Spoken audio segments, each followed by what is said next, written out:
Hi there. I'm Christy Atkins with Weston Classical School in Paris, Tennessee.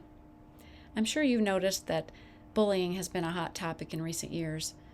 From what I've seen personally, there has been a lot of talk about bullying, and there have been a lot of sincere efforts to eliminate or at least decrease the amount of bullying that goes on in schools.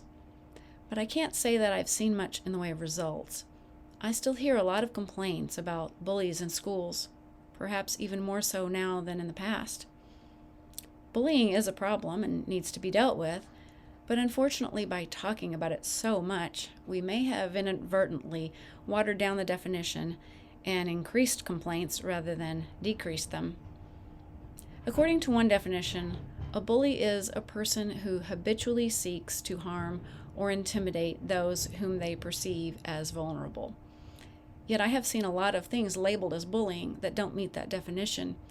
Things like teasing, or one student not wanting to play with another student, or just generally annoying behavior.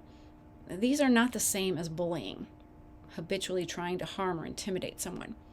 A lot of this is just typical childish behavior, and when we adults call it bullying, we teach children to see themselves as victims.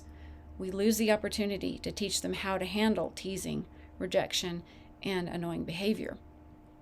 As I said, actual bullying is a problem and should never be allowed. Why do we have so many kids out there who think it's okay to habitually try to harm or intimidate those perceived as vulnerable? Why are most schools having so much trouble keeping the problem at bay? Why does it seem to be getting worse, not better, when so much awareness has been raised?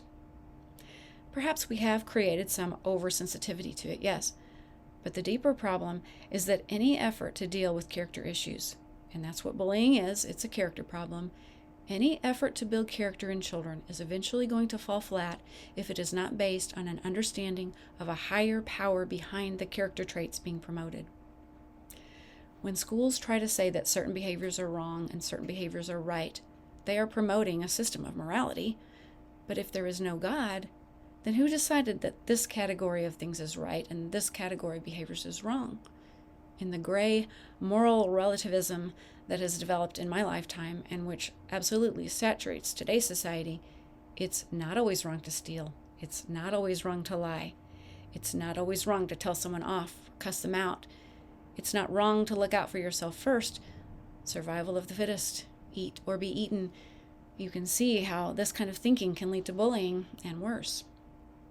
Unless there is a higher power behind right and wrong, moral distinctions are completely arbitrary and subject not only to individual circumstances, but ultimately to the whims of each person. Who are you to tell me that I should be nice to people I don't like? And if I can find a way to bully people out of the sight of the authorities, and I can get away with it, then why shouldn't I do it? I've heard people try to argue that religion is just an invention to try to keep people in line, but I think something of the opposite is true. That's what all of these secular character initiatives are. Unless children, and grown-ups for that matter, understand that there is a God and that He sees all and that He will someday hold us accountable for our actions, sooner or later, even kids can figure out that teaching character is just the godless world's way of trying to keep some kind of order. It seems to me rather a proof of God's existence and of the truth of His Word that He has shown us the way to get along peacefully. I'm not sure we would have figured that out on our own. It's certainly against our instincts in a fallen world. At Weston Classical School, we don't have an anti-bullying campaign.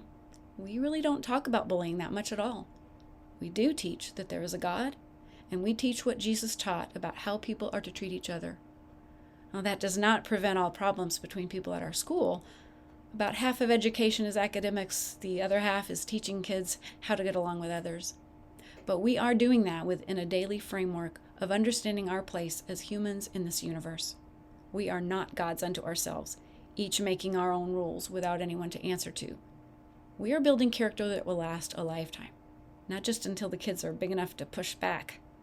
Character built upon respect for God is true character, and it makes for better citizens and a healthier, safer community.